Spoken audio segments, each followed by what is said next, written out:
Welcome to the Rex Andrews Show. Glad to have you today. If you are a new listener, welcome to the program. Glad to have you. And oh, by the way, I am not afraid to be shameless. I will beg for a rating, so give us a high rating. So I even say that I'm a well-dressed beggar. So I got a collar on today. So don't forget to give us some ratings in the stores, as it helps us with our position in the stores. And for those who are coming back and listeners, we want to say thank you. And the reason why we say thank you is because of the combination of your listening and the great guests that we have, and we've got a great one today. We have cracked into the top 10 fastest growing podcasts out there, which is an amazing accomplishment for a kind of a guru guy like me, because there are over 1.5 million podcasts available on the market today. So that's a lot. Now, let's get rid of some house cleaning before we get started here today. Don't forget to subscribe wherever you are. We're on over 23 different spots on the internet for podcast distribution. You can find us on all the major social media applications. Boy, I'm having troubles talking this morning. And then, of course, what I always recommend you to do is go to the show website, which is rexandrewshow.com. And the reason why I send you there is because when we interview these folks that we have on, all of our guests, we only get to touch sometimes the tip of the iceberg. So if you go there, you can see their profiles. You've got links to their additional sites and things. So I always tell people, go there. There's a huge library of really interesting people, and then you can hop from our stuff to theirs. Okay, fantastic. That's all the stuff out of the way. Oh, one last thing. I want to thank our listeners around the world. We're now in 32 countries. We've got listeners all over the planet on 6 continents. And if I could figure out a way to market to penguins and then find a place to charge their cell phones, I'd probably have some listeners in Antarctica. So thank you very much for joining us. Okay, today we've got a great guest. And I always like to say this. You might be tired of hearing it if you're a listener. I have too many interests for just one lifetime. But my problem is, just around the corner, there's another discovery, and we have a discovery with us today. I like to introduce my guests, and it won't take you a long time to figure out who our guest is today, and so I'll start down the list. Some on the most important thing, he's a father, okay, and obviously a son. He's an author. He's got a great book out, and it's great content for that. But I'm going to walk down a few things that he does. Now, he's a member of the National Speakers Association and speaks all over the place. He's a well-known top speaker and really motivation and understanding some value life lessons. But let's walk on to a few things. Okay, he was a college walk-on, okay? And if you're not familiar with sports, a walk-on is somebody who just says, I'm going to get on the team. And I understand that concept because I was one in college, okay? So walk-ons generally don't have that great of an opportunity sometimes because they're not the scholarship athletes, but there are walk-ons that make it. After a very successful career in college, and we can talk about that later, at the University of Minnesota, he was a 12th round pick of the Denver Broncos. So a 12th round pick, we don't even have that many rounds anymore. So back in the day, that was like Mr. Irrelevant round. I mean, these are the guys that were most likely going to be UPS drivers and pizza drivers after that and that kind of stuff. So, yeah, it's an amazing spot to start from. But from there, he parlayed his career with the Denver Broncos into 6 Pro Bowl appearances as an All-Pro. A lot of people argue that he was one of the most versatile players ever in the NFL, because during his time on the defense with the Denver Broncos, he was part of the Orange Crush days. He was actually the most versatile guy, because he played all 7 positions. Now, think about that if you're a football person. A defensive end or a nose tackle all the way back to a cornerback and a safety, that's weird. I mean, that's just nothing but weird, okay? His career was so fabulous with the Denver Broncos. He went on to be honored, and he is a member of the Ring of Fame down at the stadium. He's also a member of the Colorado Sports Hall of Fame. And, you know, the crazy thing is he's been away from football, I'm feeling old, for 26 years now. So it's been a while. So I'd like to welcome to the show today. A lot of you've probably already guessed who this is, but Karl Mecklenburg. Karl, how are you this morning? I'm good, Rex. Thanks for having me on. Glad to have you. Wow. So for those who follow the show, we try to do things a little different. The show's about people and the stories of how they get to places. And you've had a lot of hops, okay? But we want to understand the hops that got you there. And so I know you've probably done thousands of interviews. I was kind of scratching my head this morning because I'm like, I wonder if he's had an interview like this, because I don't know at this point in time in his career, after all being a public figure from college all the way to today, that we would do anything different, but possibly. So Karl, what I want to do is tell your story a little bit more. And so I want to go back into things. We're going to start back in time. You know, where were you born? Where did you grow up? Because sometimes that's different. I had a guest that moved 63 times before she was 15. Wow. The things you did, I have some ideas of things you did as a kid, you know, interests and stuff. Want to know about your family. Okay. So what'd your mom and dad do while you're growing up? Because parental influence is huge in our lives. Sometimes it's a motivator to be completely different from them, or sometimes it's a support mechanism that helps you get to places, like, you know, grab you by the neck and say, hey, let's get going, kind of thing. And then we want to hopscotch through your education. And then obviously you went on a very unique path. I mean, I was a former college football player, and it's, you know, college, NFL players are pretty much freaks of nature. I mean, that's just the way it is. If you've played high school football and then college football, to get to that next level, they're not just great athletes, they're freaks of nature. I mean, that's my opinion. Okay, so I'm not calling you a freak, Karl, but that's my opinion. So, but let's go back. Where were you born? I was born in Seattle, Washington. My dad was in the Army. So I was born in an Army hospital in Seattle. My dad was a doctor in the Army. That's how he got his medical school paid for. My mom was a homemaker. She got a degree in home economics, and actually, she has a very interesting story too. Once the kids grew up, she did a lot of stuff. But I had some great parents. Okay. We moved back to Minnesota. That's where both my folks were from. They met in high school in South St. Paul, Minnesota. Wow. My grandfathers worked in the stockyards in South St. Paul. They both worked at Swift and Company. Oh, wow. Yeah. So to go on and be a doctor out of that background took a lot from my father. And like I said, my mother, like I said, she got a degree in home economics, but she got involved in the anti-abortion movement. She became the head of American Citizens Concerned for Life. Wow. She became a lobbyist to Congress. She became Deputy Secretary of Health and Human Services in the Reagan administration. Holy cow.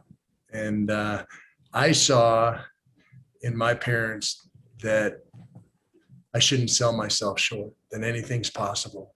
Okay. And I was not a great football player, Rex, as a kid. I was just one of the guys. I mean, I was playing football at the University of Minnesota. I went back to my old park, Lyndhurst Park in South Minneapolis. I just went back to kind of get a feel of football before, when it was just fun. There was no pressure, just you're out there with your friends having fun. Mm-hmm. And my old coach was still there. Wow. He was still there. Mr. Theuer was his name. I had played on one of his son's teams, and we played all the way through until we got to junior high ball. And I went up, obviously thanked him, asked him a question though. Asked him, was there any indication when I was 10, 11, 12 years old playing on your son's team that I was going to be a Big Ten college football player?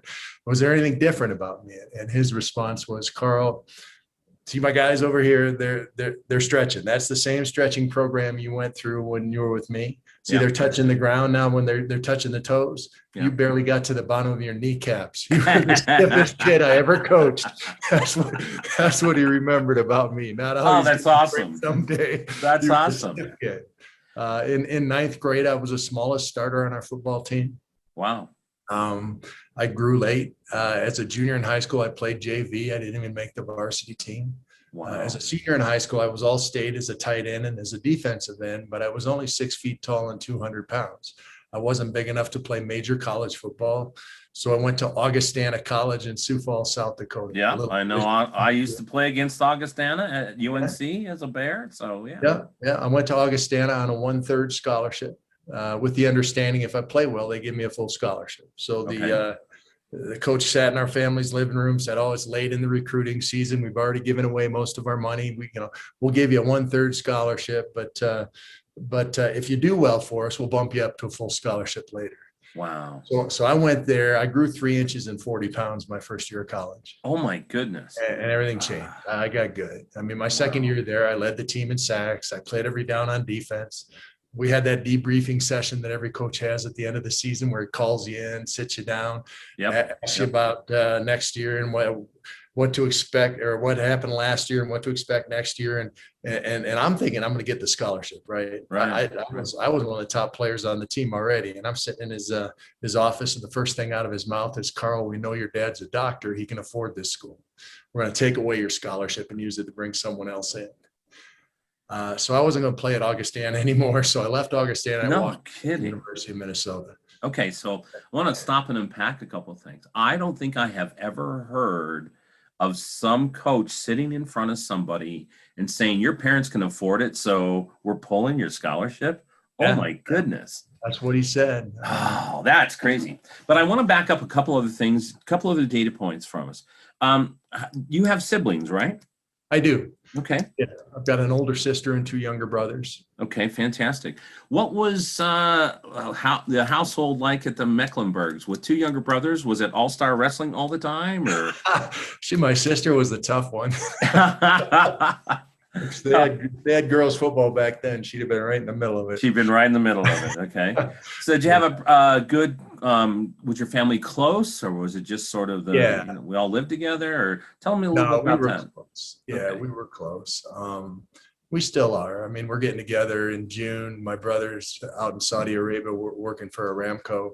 Wow. He's coming in. My dad passed right before COVID, so we didn't have time to have a funeral. It couldn't happen. So we're going to have a funeral in June back in Minnesota. And one of my brothers and my sister both live in Minnesota still. My dad's wife is out in Virginia.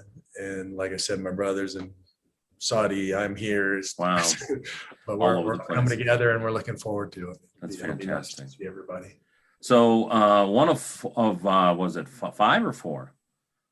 4. 4, yeah. I was the same, and funny enough, the configuration was the same. My sister was the oldest, and she had a broom that she would chase us with. And if you ever got caught with that broom, it was Bruise City. I mean, we would tease her, and oh my goodness. So yeah.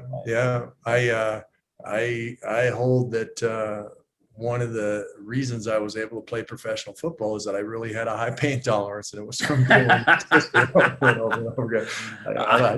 don't feel it. I remember my mom my brothers and I would be wrestling and horsing around so much. She'd kick us out of the house and say, "You're not coming back till the streetlights are on, or I call you for supper," because we were just, physical kids. And my brother next to me played football for a little bit at college ball and stuff. So it was a physical environment. So when you got boys, it's just, they tear up the house. That's just the way it is. So it was good though. I mean, really, it was good. So it would be fair to say you came from a very, at the time, pretty typical, close-knit family. Your dad's a doctor. Your parents are very supportive. They teach you sort of the, hey, anything's possible attitude. Was there anything else that you really gleaned from your parents in addition to that?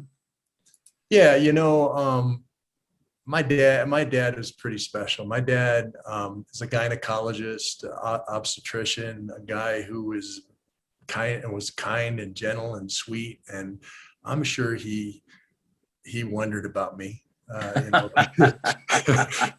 He spawns this NFL linebacker, but he supported me anyway.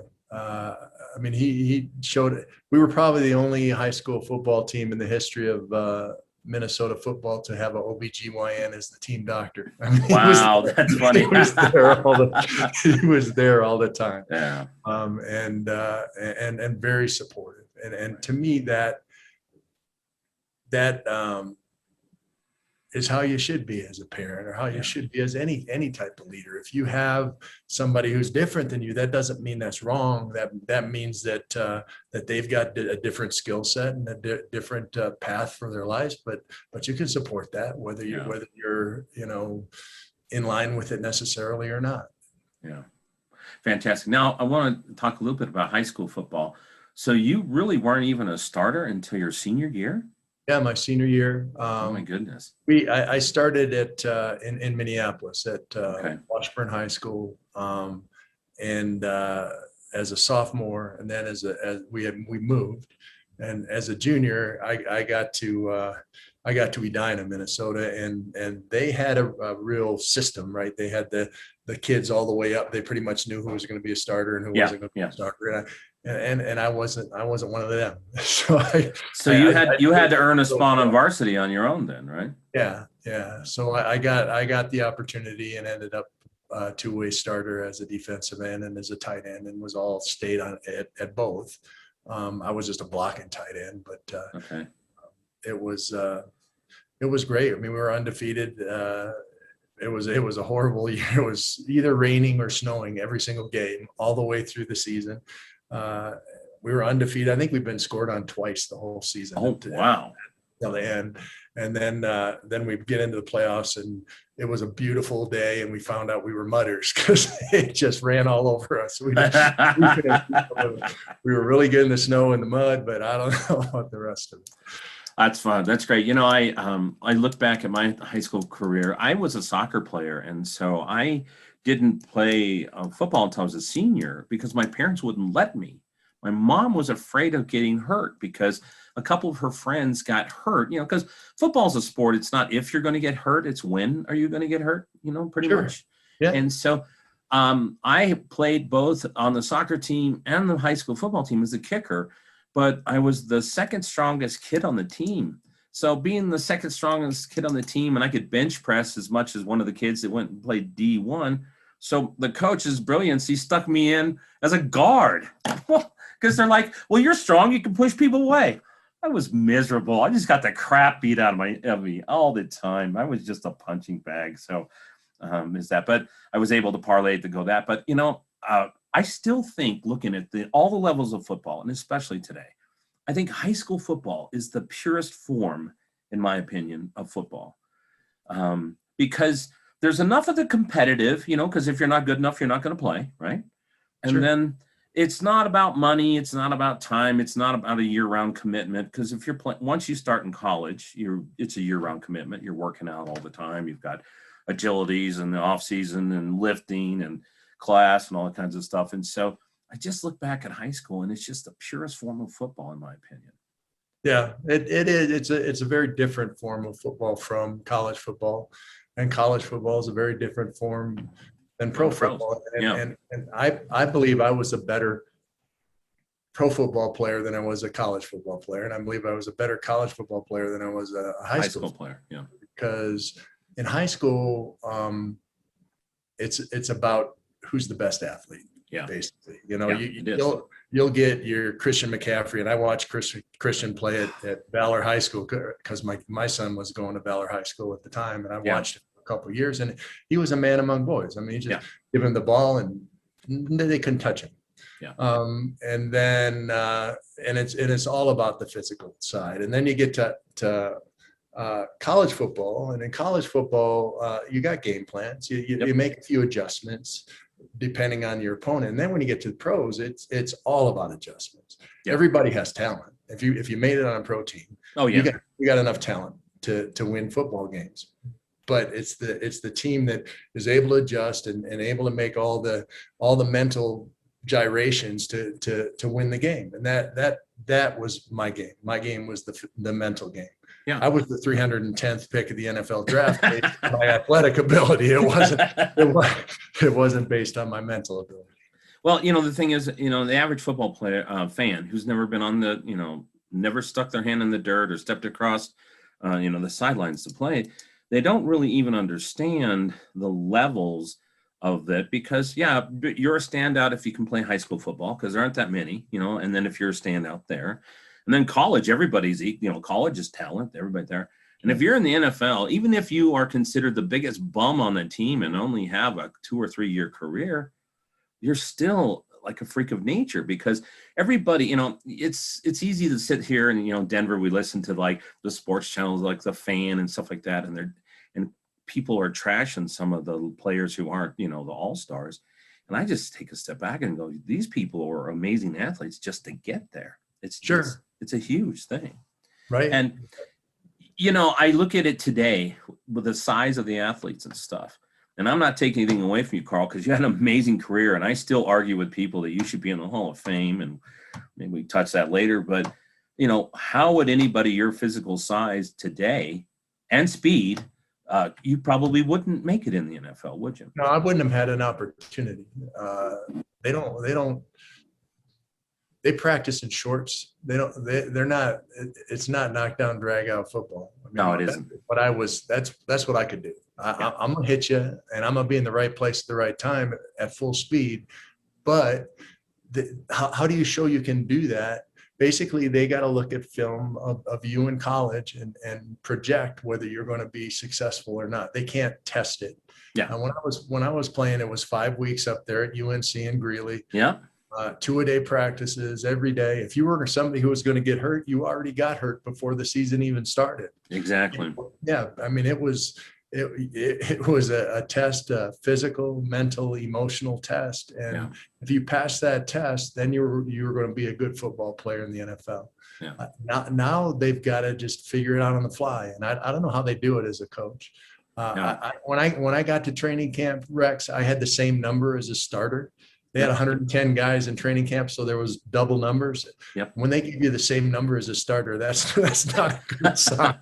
No. I got a hole in one of my socks. I wanted to go get a new pair of socks. I went to the equipment manager and asked for a new pair of socks. He said, "What's the matter with the other sock?" It only gave me one sock. One sock. Right. Oh, that makes me laugh. Right. You know where you're standing when they're only going to give you one sock. Go roll. Wear your college shoes. Go rolling into Butler Hancock looking for a sock. That's hilarious. Right. It's hilarious. Right. So yeah, like I said, I don't think I'd have made it. The way it was, I had an opportunity. They were playing me, on scout team all the time during camp, and it got to the point where Coach Reeves asked the scout team coach to take me out because I was messing up too many of their plays. So that's good to get noticed by the head coach there. Yeah, and I think the thing that I lean to today is they are so concerned about size and speed and things. So my youngest son was both of my boys are real standout football careers and had really good high school careers and opportunities to play at the next level, and then got injuries and stuff. But my youngest son is all of 5'9". Okay. But when he was a senior in high school, he was tied for 10th in the state of Colorado, all across all divisions, everything for tackles. He was a linebacker. He was the Mike linebacker. He was a lot like you. He had a nose for the ball. He was going to find you. He was going to hit you, going to put you down. But he's 5'9". And he ties all the divisions from the 6-man football up to 5A. He's 10th in the state for tackle. Then as a fullback, started on the other side because, both boys, 2-way starters. He had a 4.8 yards per carry. And as a fullback, he never went down on the first hit. Never went down the first hit. And only fumbled twice in his entire high school career. But when you talk to the college guys, well, you're 5'9", and, here 5'9", and maybe your 40 was in the 4'6", 4'7". That just wasn't good enough to be a D1 or linebacker in that, because there aren't a whole lot of guys that are 5'9", but even though he had a nose for the ball. So I think it's really interesting today. There's a lot more about stats and how big these guys are. And, you see linebackers in the NFL that are 260, that can run a 4.4, a 4.5. It's crazy, it's crazy. Right. Yeah. My situation was, I was a 240-pound nose guard, right? Yeah. Nose guard. Oh my goodness. Right. That's what I mean. And they asked me to get up to 260 by the training camp. And that was, June to July. Yeah. Basically, they told me to take steroids. Like I said, my dad's a doctor. I wasn't going to do it. I got a little bit heavier. I got up to like 250, and that was about it. And made the team as a third down pass rusher and a special teams player. It wasn't until my third year in the NFL that I ever played linebacker. I played linebacker for 6 games that year. 10th game of that year, the Raiders were coming to town and Rick Dennison got hurt and I was going to start. And I ended up making the Pro Bowl that year as an all-pro linebacker. I was a linebacker. There's no question about it. I mean, that was the game where I had the big hit on Marcus Allen. Yeah, I remember that. Yeah, the Fox television program, the Fox Sports list listed it as one of the top 10 hits in NFL history. Wow. And I was a linebacker. I didn't know, but Coach Collier, Merle Moore, Stan Jones, those guys, to me, that's such a valuable trait of leadership, to be able to look at your people and identify skill sets that they don't even know they have. Yeah. I was skeptical when they asked me to switch to linebacker. Never done it. It's got to stand up. I've never done that on a football field. Yeah. My hand in the dirt. Got to see the whole field. A lineman, I mean, he's staring at the nose of the guy lined up across from him or at the ball, depending on whether it's a reading defense or a penetrating defense. That's all he sees. A linebacker's got to see everything because this guy's staring at the ball. He's going to tell him if something. That's right. That's right. And then all the pass coverage thing, it was a challenge, and for them to see that I could do that and teach me to do that at an all pro level in 1 year was amazing. It was a huge thing for me. My career would have been one of those, he plays every once in a while and 3 or 4 years of it, and I'd have been done. Right. Where instead people are talking about having me in the Hall of Fame, and that's coaching. That's the ability to identify strengths and weaknesses on your team, use the strengths of the individual to help the team, use the strengths of the team to cover for the weaknesses of the individual. Yeah. And that's what Joe and that crew did. Well, Collier was an amazing guy. I think he was always an estimated guy. His son Joel, Joel was up there at UNC, and Joel was a film study nut. I mean, he knew film like nobody's business. I got to meet Joe a couple times and stuff. He was really a good defensive mind. Oh, he was special. Yeah, he did things with Dennis Smith that no safety in the league was doing. He had a man-to-man on the slot receiver on a couple of our defenses and things that because he knew Dennis could do it, and he would give him that opportunity. And he, instead of saying, well, this isn't how it's done, he said, you know what, here's a skill set. One of the guys that really gets all kinds of credit for his innovativeness right now is Bill Belichick. And Bill Belichick's first job was as a film runner for Joe Collier. Oh my goodness. He learned from Joe. I didn't know that. That's great. Right. Yeah. And I mean, who other than Bill Belichick's going to run a 4 tight end offense for most of the year? Like, remember he did that a couple of years back. But he went to training camp and he said, 4 of my best guys are tight ends. I got to figure out a way to get them all on the field at once. Not this is my system and I'm going to stuff them in my system regardless. No, it's my job as a leader is to use my people's talents in the best way that I can possibly use them and give them an opportunity to be successful. Well, I want to unpack something a little bit. People who, you said something earlier I wanted to key on for a second here. When we had the blessing of having Peyton Manning come to Denver, okay? Yeah. The thing about Peyton Manning that I always followed in his career, now I'm not taking anything away from his arm because he had a decent arm, but when he came to Denver, his arm wasn't the arm that he, when he came out of the University of Tennessee. Oh, no, he had repeated neck surgery. Yeah. He was a wreck. He was a wreck. Yeah. I mean, there were probably people going, holy cow, what are you doing? But the thing about Peyton that always made Peyton great is his intelligence. And you can look at across anybody that was a really successful quarterback in the NFL. It has mostly to do with the intelligence, the ability to make 3 or 4 decisions within 3 seconds and the ball's gone, right? Yeah. And you know what? It's not intelligence necessarily. I coached at Kent, Denver. My oldest son went there.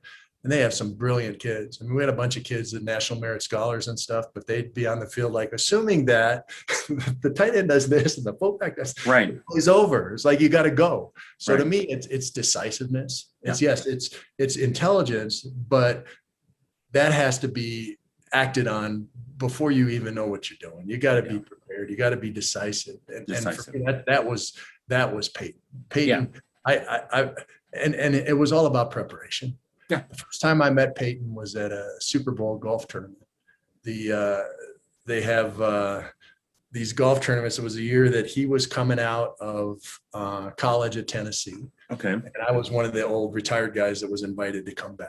Right. And so Peyton comes up to me before this thing. Oh, Mr. Mecklenburg, I love what you did with the Broncos. You had more sacks than anybody on the team has ever had in the past. And you had over 1,000 tackles and you played all these games. He had all these stats all laid out. And then he started talking about my career at the University of Minnesota. Oh my goodness. Yeah. He's like, oh yeah. And you beat Ohio State in the last game of the year and knocked them out of the Rose Bowl. And you did this and you did. He was 2 years old when I was playing at the University of Minnesota. So what he had done is he had called the guy in charge of the golf tournament, found out what retired players were going to be there, and had gone to a library and studied up on them, or called and researched and had all the questions and because this is pre-Google days. I mean, I mean, he couldn't just pull out his phone and look it up. He had to call the Broncos or whoever. Wow. And so I mean, that was Peyton. He was, if you remember his retirement speech, he went back to it over and over again. No one's going to out-prepare me. Yeah. That was the point of that speech. And that was his deal. He was prepared. And because he was prepared, he was decisive. And he would get rid of that ball before anybody else would. Yeah. You make those decisions. Yeah. Right. Well, what I was keying back in on, and great to have the insights. I have a good friend who is Scott Colley. His boys all played in the NFL. Austin Colley was one of the top receivers for the Colts until he got so many concussions and needed to retire and stuff like that. So he always had some amazing stories, and Peyton actually literally is a walking encyclopedia of football. It's just crazy. But going back to the thing that I wanted to talk a little bit more about is it's easy because it's, there's been tons and tons of guys like the Jamarcus Russells of the world, huge arm, but $1 million arm, but a 10-cent head. I mean, that's kind of how they had. So I don't think everybody appreciates across all positions the mental side of football. Okay, because it's easy to say, okay, Peyton can make, he's decisive. He makes those 3 decisions and in 4 seconds or 3 seconds, and he's got the ball gone. But they don't think about the linebacker that's reading, okay, where things are going. They're not thinking about the safety if he's cheating up and things like that. The mental side is because it's such a fast game now and has been. I don't think everybody appreciates the mental side.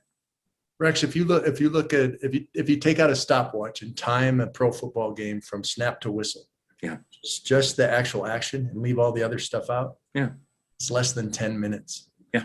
Of actual action. So what's the rest of the time?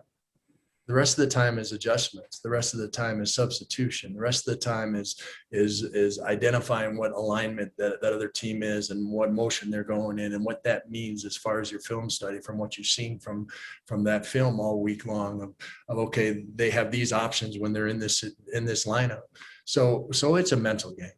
We had we had 120 different defenses under Joe Collier. Each of them would adjust from game to game depending on what the other team's tendencies were and what what we were expected to do that weekend. And if you weren't a smart person, you couldn't play in the NFL. Now there's a difference between smart and there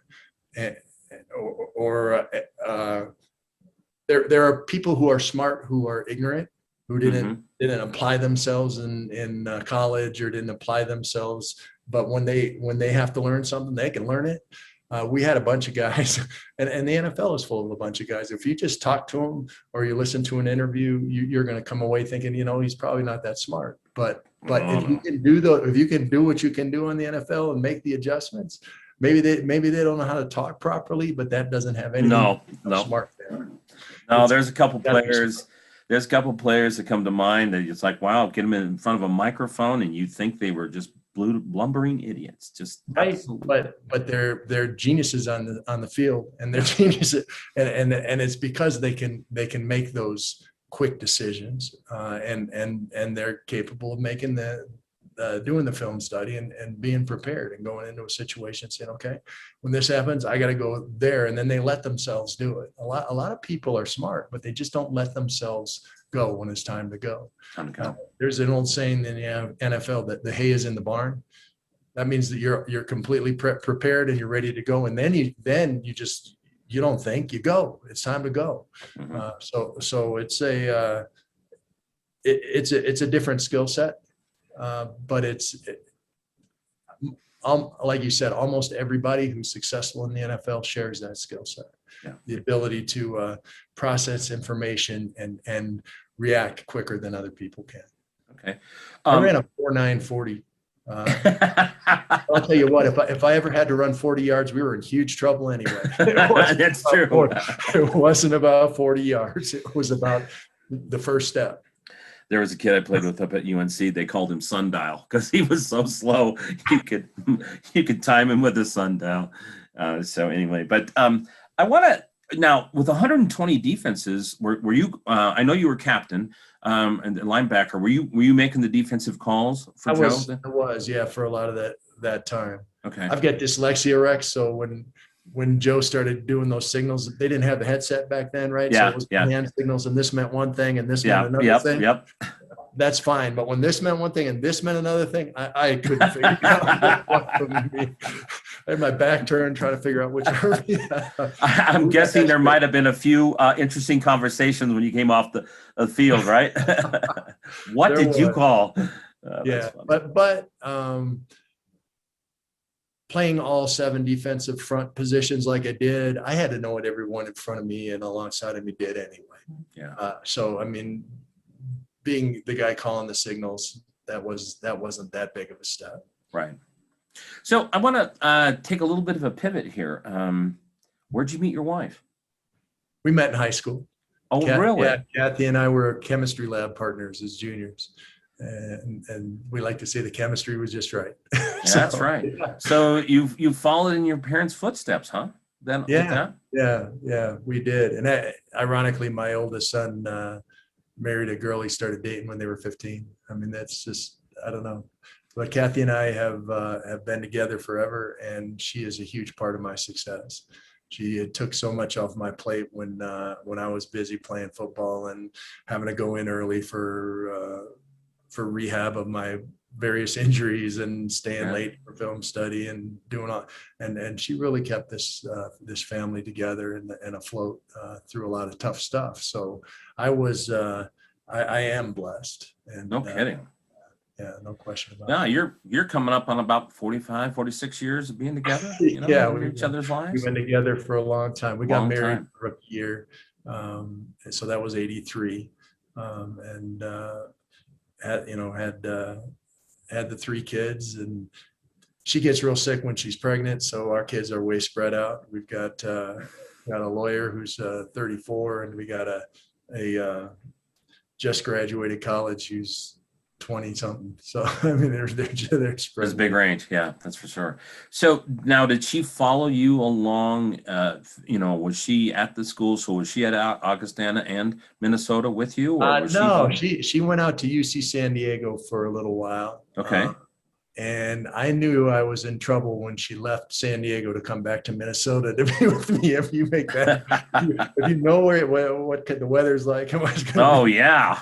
She grew up in Minnesota, then to be out in San Diego and then come back, that was pretty special. She meant business. No kidding. To purposely go from California back to Minnesota. I used to cover when I was heavy in software. Minneapolis was part of my area. And I remember flying into the airport so many times when the degrees was -9 or -12 at the airport. And you're like, why am I here? or now this dates me back in the days when you had a phone book. Okay. I can remember I would always, when I was in a new city, I'd open a phone book and kind of cruise through it. The very first thing in the Minneapolis phone book, Yellow Pages, was a map of the tunnels and walkways between the buildings. Yeah. And I just said to myself, I'd never live in here because walkways, this is the way to get around because you're not going outside. No, sorry. Anyway, so that's special. So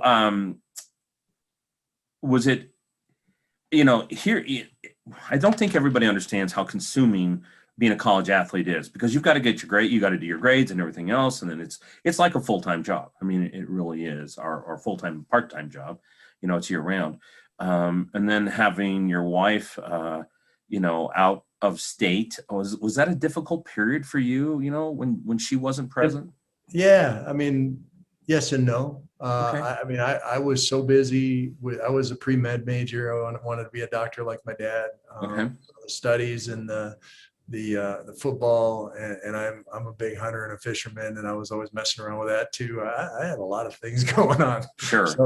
So yeah, it was challenging. It was nice when she got out to the University of Minnesota and was there with me. I was so happy that happened, and so was she. And regardless of the cold, she was a nursing student there, and she had this old car, and it had a little bit of water in the locks, and they would freeze all the time. She had a blow dryer plugged into her front porch, so she could go out and blow dry the locks to open them up at 6 a.m, so she could get in and drive to the hospital for her. Oh my goodness. Rounds. I mean, yeah, it was a tough time, but I think when you go through challenging things together, then you understand each other's character and understand each other's ability to do what's right in tough situations. I think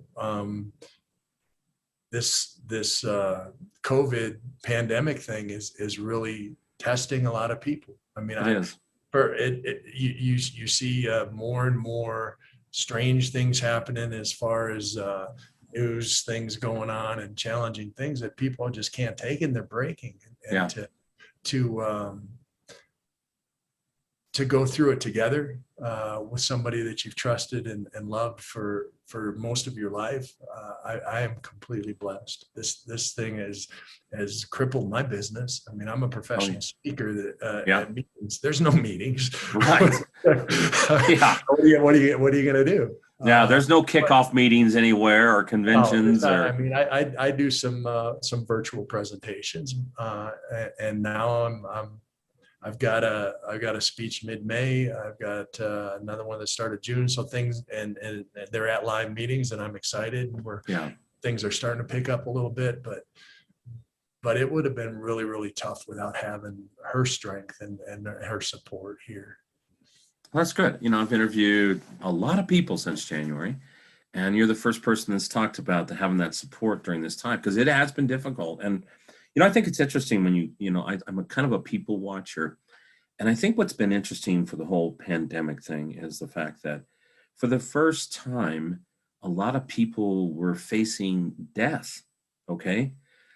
That's uncontrollable. Now, most of the population in the United States is like 90% live in cities, right? And so we live a pretty contained and safe life. We don't have grizzly bears chasing around or polar bears. And most of us aren't operating a chainsaw all day or heavy equipment or on the top of buildings and stuff like this. And so for a vast majority of people, they were facing death. I mean, whoa, I could get this thing and die. And of course, our media drummed it up so much. And, I don't want to get into politics, all that stuff, because I still believe that if the human body is winning at a rate at 99+%, I'm not sure why we did all these things, but it has really decimated so many things. And I just think it opened a lot of people's eyes, because I'm facing death for the first time. Now, when you talk to a construction worker or a farmer or somebody that's operating heavy equipment that could get munched and killed, they have a different perspective on COVID.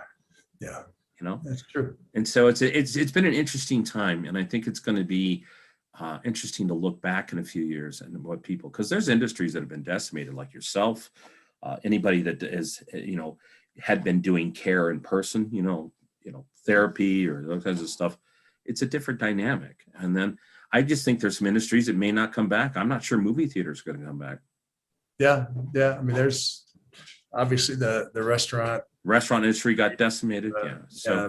Meetings industry, travel, hotels. I mean, I was just talking to one of my buddies down at the Broadmoor, and they had to fire a lot of people or lay them off or whatever they were doing. He works in the in the marketing side and the sales side. And he's like, yeah, I've got guys that are on with me, but they got to be security guards too. They got to, because we don't, I mean, we just don't have people. Just on people. Yeah. Well, I want to, in the time we have left on this episode, who knows, we might get you back for another one, because you and I could probably talk football stories forever, just because I'm a fan and I want to know all the backsides of things. And I've had enough touch. I have a few friends here and there, but, talked to them and did a lot of work for Mark Schlereth and stuff like that, and just all kinds of people. But I think what I wanted to pivot to a little bit is, because, you had an amazing career. And again, I'll argue for you if anybody were to ask me that you should be in the Hall of Fame. And so it's a great honor to be, talking to you today. But I'd like to skip up to post-football a little bit, okay? Because life after football, when you finally hang up the cleats for the last time, it's like, now what? Because in order to get to that level, even if it's just college or even just high school, I mean, I hear that Kenny Chesney song, "The Boys of Summer, Boys Will Fall," and I get the chills still about that. So what was it like that first year when you stepped off the field and it was time to do something else? Well, I knew it was time for me to retire. It was my choice. And in my 12 years with the Broncos, you count on one hand the number of guys I knew that actually just said, okay, I've had enough. Yeah. My body was broken down. Like I said, I ran a 4.940 when I was full speed and young. I've had 18 football related surgeries, 10 on my knees. It was time. Okay. My family needed me at home, and I knew that too. I went fishing for a while. I just did. Sure. But it was hard to have, from the time you were a high school player, a high school student, all the way through to not have someone tell you you have to be here now and eat this and sleep this much and do. Yep. I mean, just the regiment of it all. Yeah. To all of a sudden have that disappear was a little disorienting. I've talked to some folks that have come out of the armed services, and they said the same thing. Yeah. It's that kind of regiment where what you have to do, and there's no question about it. Where all of a sudden now there's all these opportunities, all these different directions you could go, and that was disorienting at first. Once again, fortunately, I had my wife. She took over, became my coach. So, but truthfully, it was very helpful having that consistency, having her here and the family here, and yeah, I could. It used to be when I come back from the season would end, and all of a sudden I was around all the time. Yeah. I'd ask the kids to do something. They say, I got to go ask mom, because who are you? I got to go ask mom. Yeah. I got to go talk to the boss, right? Right. The head coach will make a decision, right? Right. So all of a sudden now I'm there all the time, and that helped to develop those relationships with my kids and develop the ability to share household stuff and do things with my wife, and just, it was a real change in who I was and what I was doing, but that's okay. Life is full of changes. To me, success is overcoming obstacles on the way to your dreams. That's what it is. I always dreamed of having a close family, and it wasn't going to happen when I was a professional football player. That it's not possible if you're not there. And I was gone from dark to dark. I mean, that's just where that job is. And when I was here or when I was home, I was thinking about football. I had all kinds of stuff I had to get done, and recovering from injuries and film study and all that. I had all that stuff, and some of it I had to do at home. So it was a all encompassing job, and to walk away from that to all of a sudden, I'm going to help coach my son's high school football team or whatever. Right. It was a huge change. Yeah. So did you try a few different things professionally after you stepped away? Well, like I said, I helped coach my son's high school football team. But no, my dad was a storyteller. Okay. My dad I guess obstetricians, while they're sitting around waiting for the baby to be born, tell stories. I don't know, Yeah. but that's what I grew up in, that environment. I got the opportunity to give a few speeches and love the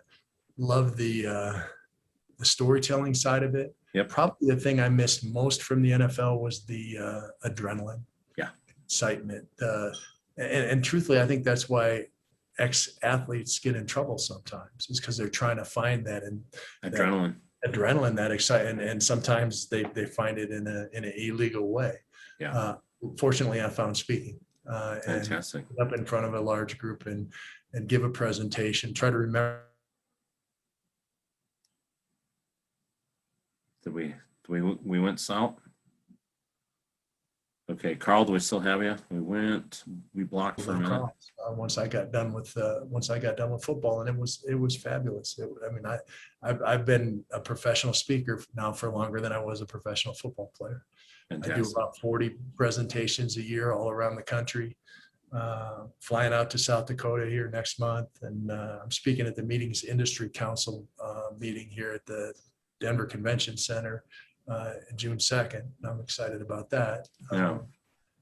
Nothing like being right in front of all the people who can hire you. So No that's kidding. a big opportunity for me.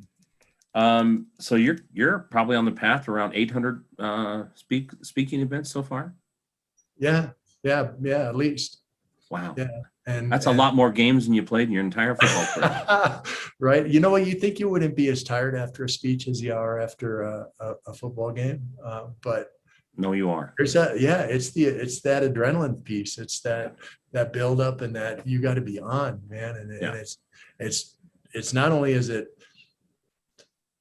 it's real obvious when you make a mistake when you're a speaker. It's Sure. not as obvious when you make a mistake when you're a defensive end or whatever. Everyone knows afterwards when they watch the film, all your teammates and stuff. But it's a high pressure, high adrenaline thing, and I love it.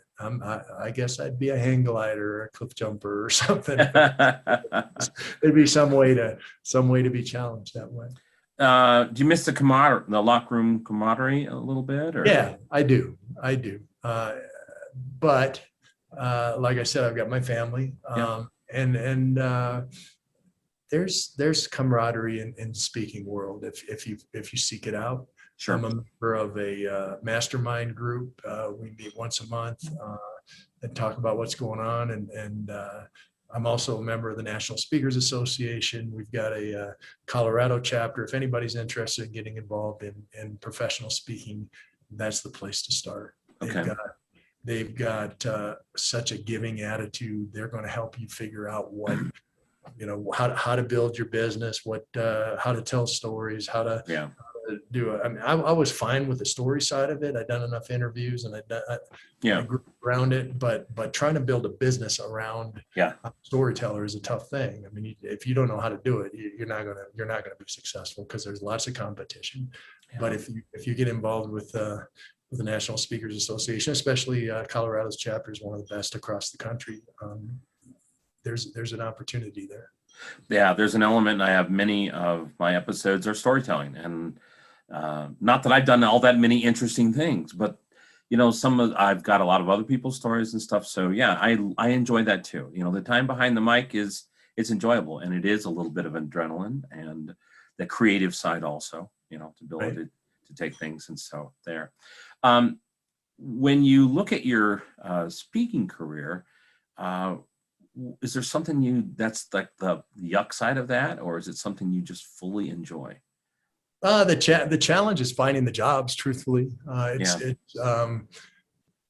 It's a word of mouth business. Meeting professionals, talk to each other, and it's trying to be able to market yourself in a way that makes sense to them. Sure. For me, I'm a storyteller. Every presentation is tailored for the organization. I'm going to look into your organization. I'm going to try and use as many of your terms as I can use. Mm-hmm. I'm going to find out what your challenges are. I'm going to find out what your industry's challenges are. I'm going to find out what your city's challenges are, and build that into my speech. And then on the other side of it, I've found there's a multiplying effect to my message if I spend time with folks off stage. Right. If I'm there signing autographs, if I'm there early, going to their breakfast before the meeting, if I'm interacting with them off the stage, it makes a huge difference. So, well, yeah, because a lot of those people are going to be members of other things. Exactly. Well, yeah. And it just, I think it helps if there's an understanding that there's a consistency between who I am on the stage and who I am off the stage. I think there's a lot of speakers who are, your best buddy on the stage, but once they're off the stage, they're just nasty people. and to make that clear that I'm practicing what I preach. Yeah. So that's important. Now, I introduced you as an author. Tell me about your book. Yeah, it's called Heart of a Student Athlete, All Pro Advice for Competitors and Their Families. Okay. That's a book that I wrote a few years back. I think I'm in the 4th printing. It's won some national awards. It talks about the same things I talk about speaking. It talks about teamwork, with leadership being the ultimate expression of teamwork, courage, courage to try new things, the courage to be decisive, dedication, which I describe as hard work, constant learning, refusing to quit, desire, that's the overriding dream, passion, mission, honesty and forgiveness with yourself and self-evaluation and with others, and finally goal setting, reasonable term specific steps to get you to those desires, those passions, those missions. It's obviously built, or the book is written targeted for young athletes and their families, but it's applicable across the board. It's the same, many of the same stories I use when I'm out speaking. Well, there's a lot of life lessons in any team sport. However, football is such a physical, and if it's played right in my mind, I'm going to go knock your, hands in the dirt. There was a different way to say that. And, the locker room say that, but we're a family show. So, and my goal is to put my, to run through you. Okay. And so it's a different type of game. You don't have that in any other sport. Okay. Because it's a little bit of gladiator, there. And so the mental side of football, as far as the I don't know, the aggressiveness of it, the physicality of it, if everybody does their job, you score on every play, but basically to flatten another human being, or to take a man and move him into a place where he didn't want to go. Against his will. It's a different sport. And there's so many life lessons, I think. Again, I didn't play near as much football as you did. I only played, through college. And I think it's interesting that you've been able to parlay a lot of those lessons, because a lot of former players, I'm not hear that message because I follow it because I'm a fan. It's the only sport I really pay any attention to. If I was forced to watch a Major League Baseball game, that would be painful. But there's a ton of things to learn. Yeah, there really are. You're in a stressful situation, like you said. It's a physical situation. Yeah. For me to see how people react under stress. Everybody's fine when there's not stress. Yeah. Everybody's fine. You go do your job and the phone's ringing and customers are calling and good things are happening and life is good. But then, there's bad days and there's sickness and there's challenges and like I said earlier, for me, success is overcoming obstacles on the way to your dreams. First of all, where are you focused? What's your desire, your passion, your mission? Earlier, you talked about how many great athletes are in the NFL and how many come to the NFL and don't make it. Yeah. The difference isn't their athleticism. No. The difference is where their focus is. For me, I was focused on, I'm going to be the best football player that ever played the game. Yeah. That was my target. That's where I was going. And I'd make decisions based on that day to day. I'd set goals based on that day to day. And I saw guys with way more athletic ability than me come to training camp, come to Greeley, and their desire, their passion, their mission was, I wanted to get invited to an NFL training camp. Yeah. That's where they were. They sold themselves short. They didn't see beyond that. So they didn't set goals beyond that. And they got fired. They got sent home. And I saw it over and over and over again, that people limit themselves instead of, stretching themselves and taking that taking that desire, that passion, that mission, and making it something that's extravagant. Again, now I'm 60 years old. We talked about that earlier. I'm not Tom Brady. I can't still play. I have No. other desires, other passions, other missions. As a husband and a father, I want to give unconditional, uncompromising love to my family. Yeah. That's my desire. That's my passion. That's my mission. As a Christian, I want everything that I say and do to reflect God's love. That's a desire, a passion, a mission of mine. As a speaker and an author, I want to inspire long-term positive change.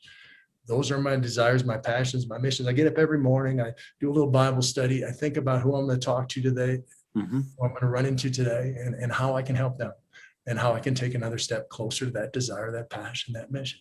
And when you live life that way, there's an opportunity.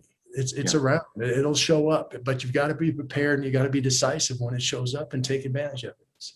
I'm glad I answered your email, and here I am. Yeah, here we are having fun today. You know, I say this a lot. My biggest fear is not living to my potential. And, you know, I'm 55. I still have so many potentials I need to get to, you know, and I was given these talents by the Lord, and I haven't maximized them out yet. Now, I think I'm on a good path on that today, because we're having some success with what I'm working on today. But I've always been one of those people, and there have been people who've accused me of being ADD, you know, and not focusing, but it was like, well, I didn't get enough out of this, so I need to hop onto something else. And so I think it's interesting. I see that in you, and the fact that you're probably, your soul's a little stirred if you're not living to your potential, because here's a guy, you are basically a consummate walk-on in your whole life. Okay. I mean, if you look at it that way. No, yeah, no doubt. Yeah. And so you've been someone who's been able to parlay that, hey, haven't met my potential yet. And there's all these people standing around going, no, you're not big enough. You're not fast enough. You're not strong enough, whatever. So it's interesting. I get to interview a lot of really interesting people. And I think that's some of a common thing. Yeah. There's nothing more common than unused potential. Yeah. I mean, life is short. Yeah. You know, there's not that many opportunities. I mean, there are decisions I made in high school and in college and as a pro football player that closed doors. That you know, I had opportunities and I didn't take advantage of them. And we all can look back and see situations like that. One of the points I talk about in my speeches is honesty and forgiveness. To look at yourself honestly and be able to say, okay, I did this wrong. I made this mistake. But I can change that now. I can set some goals and move away from that. Mm-hmm. In the NFL, if you grade out 90%, and they grade every play from technique and from assignment, if you grade out 90%, you're an all-pro level player. You're the best of the best. And you're sitting in the meeting room with the coaches and the other players, and they're saying, Mecklenburg, it's a 2-deep zone. The tight end's running wide open down the middle. That's your man. You have to cover him. And I know the guy's right. I've seen him play over and over again, but my natural tendency as a human being is to think that's not my fault. Yeah. That's not my fault, coach.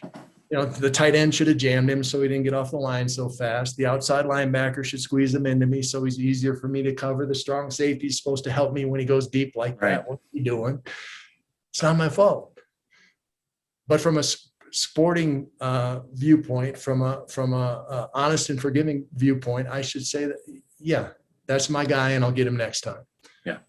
And then set some goals around that and fix it. So to me, that's the way to approach life, to be honest and forgiving with yourself and self-evaluation. That's probably the hardest thing I talk about when I get up and speak.